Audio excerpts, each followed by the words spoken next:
Hello, Diocesan School families. My name is Jonathan Birdsong, and I'm the Superintendent of Schools for the Diocese of Belleville. It is my pleasure to speak with you today and to share some exciting and important information with you about the upcoming school year. Before I share that information, I would like to personally thank you for your support of our Catholic schools and for partnering with us in the education of your children. There is no question that we are living in a most unique time in history, and because of that, our schools are facing challenges never before considered. In spite of those challenges, we are still committed to providing our students the highest quality education possible and doing so in a safe and faith-filled environment. With that goal in mind, the principals and I have been communicating and planning daily since school ended in May. And we've been considering various options for how school might look this fall.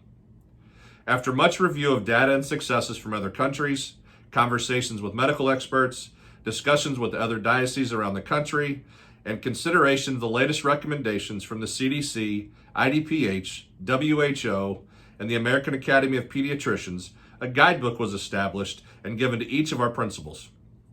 The principals then put together local reentry teams with members from a variety of stakeholders and professions and completed a reentry plan template.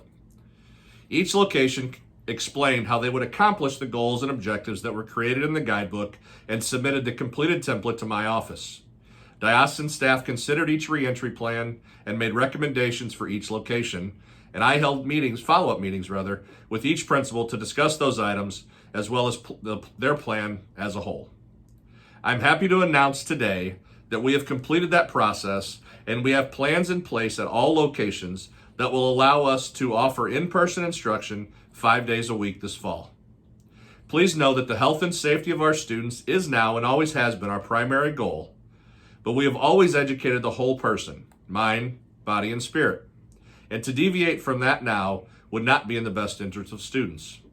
Many experts in logic clearly point to an in-person option as being the best option for students, and we feel that we can safely accomplish this goal at this time.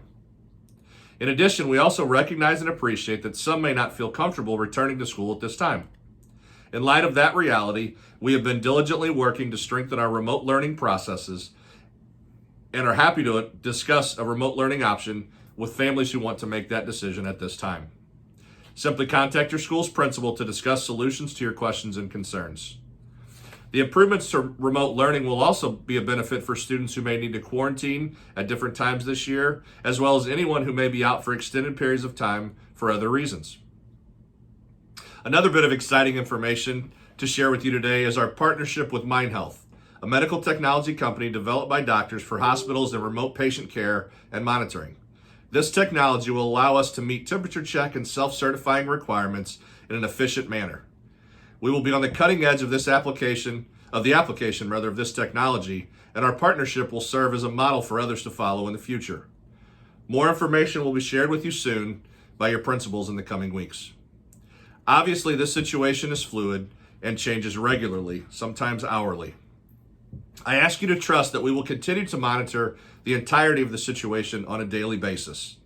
Adjustments will be made if and when they are needed, and we will not hesitate to do so immediately if possible. As a father of 4, 3 of which who are still in our school system, please know that I would not sign off on any plan if I was not comfortable with it. Lastly, I would ask that each of us take a moment to appreciate each other and understand that each of our situations are different. There will be some that agree with all or some of this plan and decision, and there will be others that disagree with all or some of this plan and decision. Please do not demonize either one. One group does not want children and teachers to get sick and die, and one group are not simply being sheep and doing as they're told. I pray that we will respect each other enough to allow differing opinions to exist, because the truth is we are all simply doing what we think is best for our families at this time.